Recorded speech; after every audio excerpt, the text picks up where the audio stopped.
gracious. Book 9, how to steal the dragon sword, and things have got very, very exciting.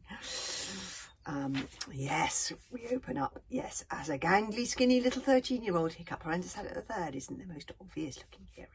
But a hero he is, and now he must prove himself again because the Dragon Rebellion is coming. Doom! Or is it? According to Alvin the Treacherous' witch of a mother, every man and woman and child is done for. Unless, of course, a new king of the Wild West can be found.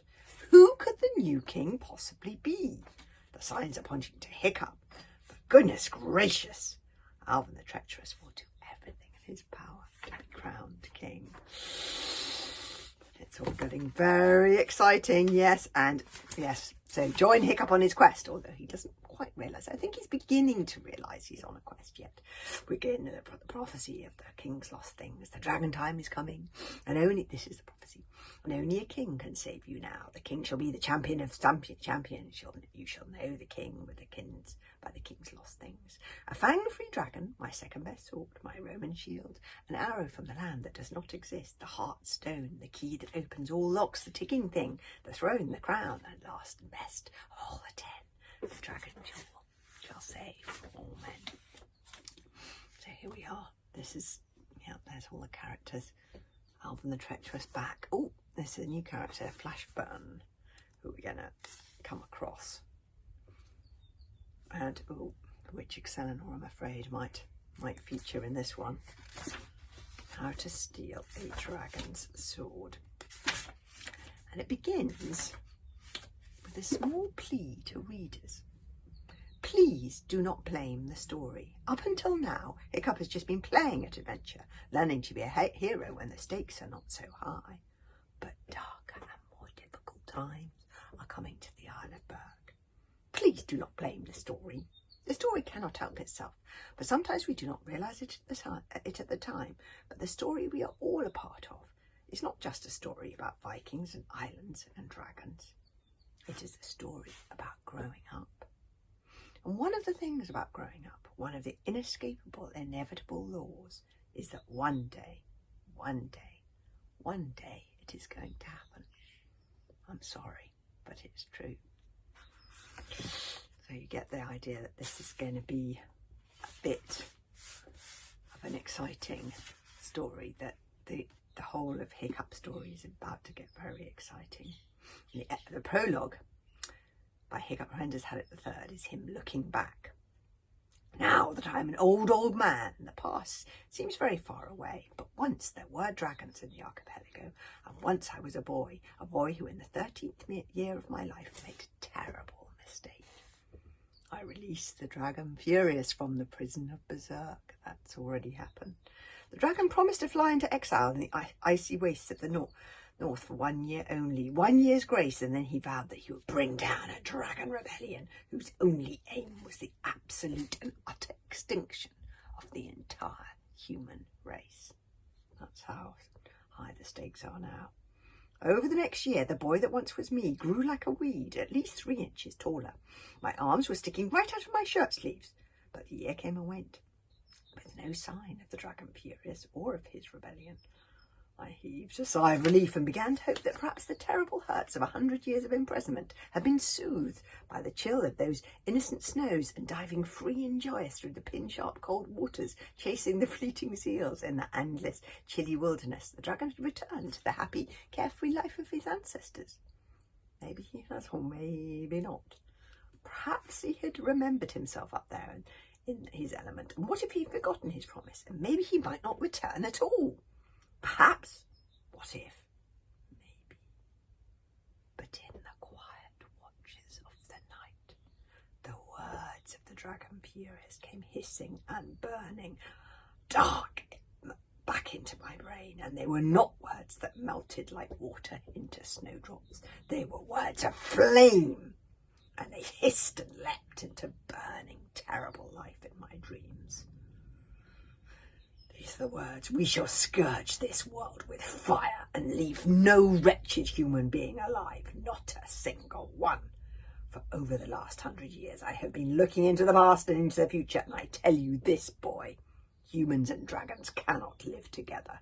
The words spat through my brain like living, burning snakes. And so I will call the dragons from far and wide, from the depths of the ocean and the ends of the earth, and we shall fight the final battle before it is too late. No, I shrieked in my dream. No, no, no, no. But time cannot tick backwards. The boy that once was me could not stop it. And the dragon was coming. Oh, so it's it's a very exciting moment, this next book.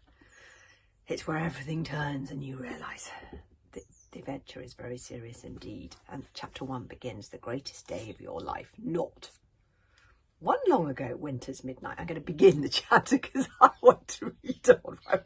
I won't be able to finish it today, but I'll begin it. One long ago, winter's midnight, Hiccup, friend to stand at the herd, awoke with a frightened start. Despite being the hope and heir to the tribe of the hairy hooligans, Hiccup was a gangly, skinny, ordinary-looking boy with the kind of face that was easy to overlook in a crowd. To tell the truth, he had not been sleeping very well. It is difficult to sleep well if one's bed is a hammock suspended 3/4 of the way up the hard way of Angry Mountain. Oh God, he's in a sort of hammocky thing halfway up the mountain. Hiccup's riding dragon, the Windwalker, sleeping on a little shelf of rock a couple of feet away, was supposed to be looking out for danger. However, it was still winter, the Windwalker's hibernation time, so he was barely even awake in the daytime, and now that it was night, he was sleeping as soundly he might as well have been dead. His long, untidy body sprawled messily on the ledge, snoring as loud as a cow with a cold. Anything dangerous would have had to have come right up and sat on his head before he'd take any notice whatsoever. So you have to imagine, I've seen climbers do this in modern times. It's a huge mountain, and Hiccup's hammock is halfway up because they haven't got time to climb up the whole of the mountain. And modern mountaineers sometimes do that. If it's a really high cliff face, they hammer their hammocks into the cliff face and have to sleep halfway up the cliff. Imagine that. And that is what Hiccup is doing right now. We open on a very difficult situation. Toothless, Hiccup, tiny, selfish, common or garden hunting dragon, had not noticed anything either. He was fast asleep on Hiccup's chest, sending out smoke rings that filled the hammock. But it was danger that woke Hiccup up. He was sure of it. Hiccup's heart was pumping like a jack-in-a-box, and he was suddenly wildly awake. I'm amazed he went to sleep at all. I would not have slept. Suddenly wildly awake, for every fibre of his being, he sensed danger. Danger all around him. Frankly, they should have been safe enough high up on a cliff face, apart from the falling down aspect. Of course, in the middle of the winter time, when most of the dangerous dragons in the archipelago were still hibernating, the only danger should have been if the hammock fell down. Yes, I knew that was the real danger. So why did Hiccup's heart tick so quick, and why was his stomach so faint that he was nearly sick? Moving very slowly, he didn't want to dislodge himself, Hiccup peered over the edge of the hammock. The bottom of this cliff was sickeningly far below. Hiccup swallowed and tried not to look down.